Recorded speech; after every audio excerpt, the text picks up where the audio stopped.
Shalom Bapak Ibu sahabat Galilea yang diberkati oleh Tuhan Yesus. Jumpa lagi bersama saya di hari ini. Apa kabar? Saya berharap dan saya berdoa Bapak Ibu sahabat Galilea semuanya dalam keadaan yang baik-baik saja. Dan kiranya tayangan ini selalu menjadi berkat. Amin. Dan jika Bapak Ibu merasa terberkati dengan tayangan sahabat Galilea yang setiap pagi ini, bantu kami untuk men-share kepada yang lain ya, bagikan kepada yang lain supaya mereka juga dapat mengalami berkat yang sama. Baik, sebelum kita masuki dunia kerja kita, tentu kita mau datang kepada Tuhan. Kita dahulukan Tuhan, maka Tuhan janji semuanya akan ditambahkan kepadamu. Mari kita berdoa. Bapa Surgawi, Bapa di dalam nama Tuhan Yesus, dikuduskanlah namamu, datanglah kerajaanmu, jadilah kehendakmu di bumi seperti di surga. Kami bersyukur di hadapanmu sebab kami ada sebagaimana kami berada di hari ini. Terpujilah Engkau yang telah menjaga, menyertai, memberkati istirahat tidur kami di sepanjang malam yang telah berlalu. Kami hendak baca, dengar, renungkan firman-Mu sebelum kami memulai aktivitas kami di hari ini. Urapi kami, buka hati pikiran kami. Firman Tuhan menjadi rema dalam hidup kami, menjadi kekuatan untuk kami melangkah di hari ini. Dan urapi juga hamba-Mu yang tidak ada apa-apanya. Di dalam nama Tuhan Yesus, haleluya, amin. Yohanes pasal 15 pada ayat 9 sampai dengan 17. Perintah supaya saling mengasihi. Seperti Bapa telah mengasihi aku, demikianlah juga aku telah mengasihi kamu. Tinggallah di dalam kasih-Ku itu. Jikalau kamu menuruti perintah-Ku, kamu akan tinggal di dalam kasih-Ku, seperti aku menuruti perintah Bapa-Ku dan tinggal di dalam kasih-Nya. Semuanya itu Kukatakan kepadamu supaya sukacita-Ku ada di dalam kamu dan sukacitamu menjadi penuh. Inilah perintah-Ku, yaitu supaya kamu saling mengasihi seperti aku telah mengasihi kamu. Tidak ada kasih yang lebih besar daripada kasih seorang yang memberikan nyawanya untuk sahabat-sahabatnya. Kamu adalah sahabatku jikalau kamu berbuat apa yang Kuperintahkan kepadamu. Aku tidak menyebut kamu lagi hamba, sebab hamba tidak tahu apa yang diperbuat oleh tuannya, tetapi aku menyebut kamu sahabat, karena aku telah memberitahukan kepada kamu segala sesuatu yang telah Kudengar dari Bapa-Ku. Bukan kamu yang memilih aku, tetapi akulah yang memilih kamu, dan aku telah menetapkan kamu supaya kamu pergi dan menghasilkan buah, dan buahmu itu tetap, supaya apa yang kamu minta kepada Bapa dalam namaku diberikannya kepadamu. Inilah perintahku kepadamu, kasihilah seseorang akan yang lain. Demikian di Yohanes 15 ayat 9 sampai 17. Di ayat 13 dikatakan begini, tidak ada kasih yang lebih besar daripada kasih seorang yang memberikan nyawanya untuk sahabat-sahabatnya. Bapak Ibu, cinta kasih adalah aktivitas yang tindakan utamanya adalah memberi. Jadi cinta kasih itu adalah sebuah aktivitas di mana tindakan utamanya adalah memberi, bukan menerima. Amin. Teladan Tuhan Yesus tentang kasih terbesar adalah dengan tindakan memberi. Bahkan Dia sampai memberikan nyawanya sendiri untuk saudara dan saya. Amin. Yesus sangat mencintai manusia. Dia rela mengorbankan nyawanya demi cintanya kepada kita. Amin. Nah, Bapak Ibu, dalam memberi, seseorang akan bahagia sebab merasakan dirinya mempunyai kekuatan dan kemampuan untuk membahagiakan orang lain.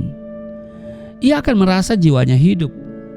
Nah, biasanya yang memberi hanya orang yang memiliki, itu yang umum ya, bukan yang tidak punya.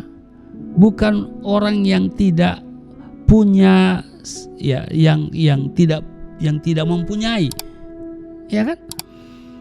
Nah, jadi kalau memberi itu secara umumnya orang yang berpunya atau orang yang berkelebihan. Kalau orang yang kekurangan pasti ya dia mikir untuk memberi. Nah, jadi pertanyaannya adalah apa saja yang bisa diberikan? Nah, Bapak Ibu, ada 4 unsur dalam cinta. Cinta disebut benar jika memiliki 4 unsur yang ada, ya. 4 unsur ini sekaligus. Semakin kurang unsur-unsur ini, semakin menunjukkan bahwa cinta yang diberi atau diterima adalah dangkal. Mau tahu apa 4 unsur cinta itu? Yang pertama adalah kepedulian. Ya, kepedulian. Ya kan? Jadi orang itu memberi kalau ada rasa care, ya, kepedulian. Lalu tanggung jawab. Responsibility, ya. Dia merasa bertanggung jawab. Lalu apa? Yang ketiga, respect, ya kan? Penghargaan. Tapi juga yang keempat adalah pengetahuan. Cinta kasih itu diawali dengan memberikan perhatian kepada orang lain, kemudian mencoba memahami sudut pandangnya, lalu peduli pada perjuangan dan usahanya. Kepedulian ini dirasakan sebagai tanggung jawab, bukan tanggung jawab sebagai beban. Ya kan? Sekali lagi, bukan tanggung jawab sebagai beban. Ya kan?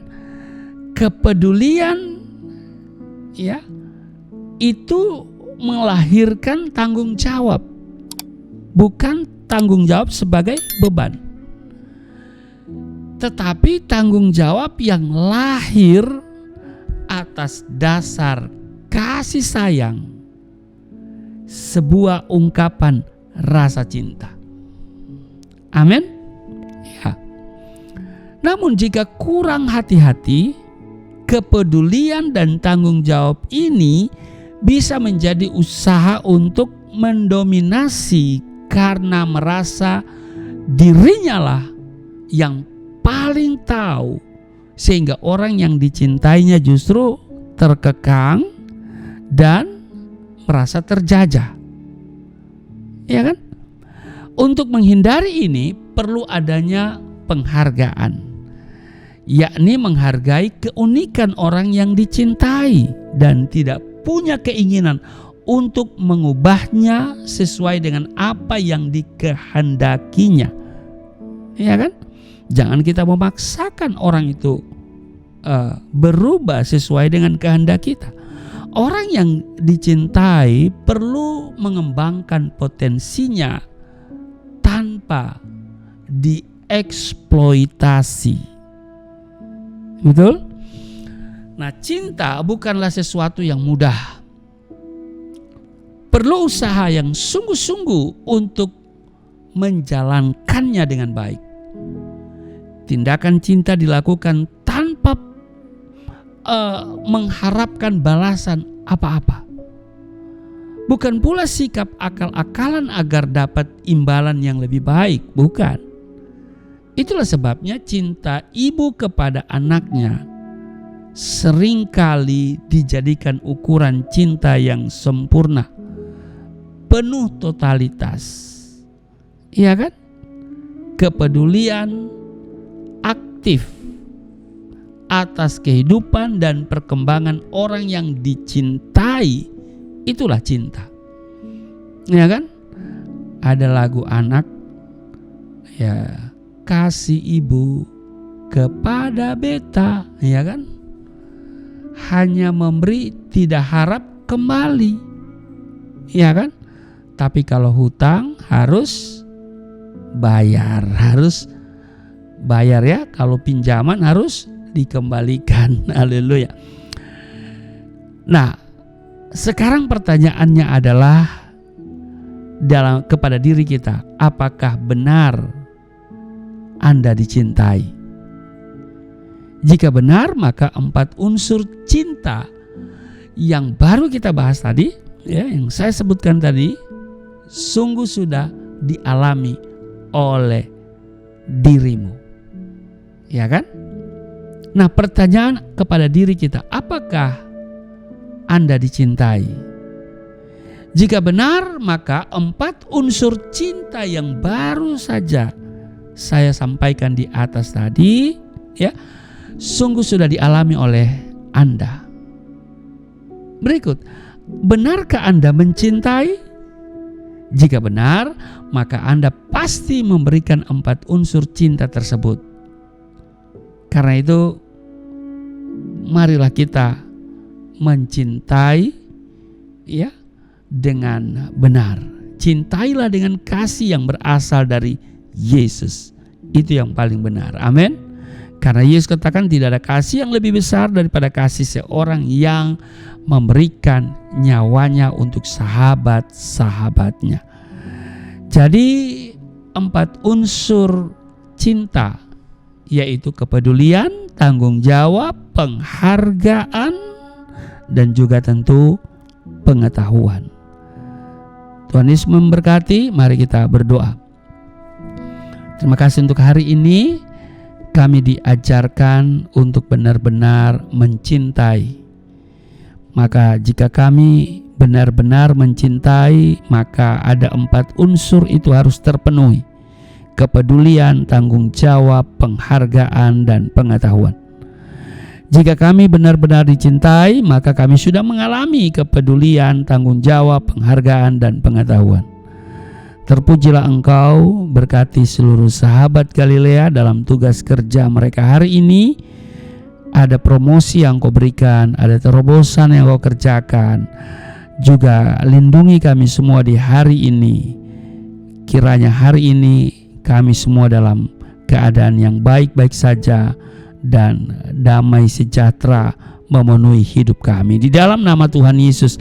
Haleluya. Amin.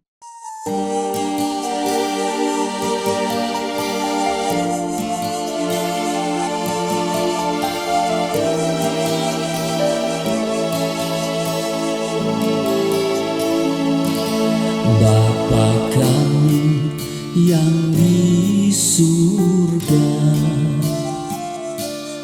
dimuliakanlah nama-Mu. Datanglah kerajaan, jadilah kehendak-Mu di bumi seperti di surga.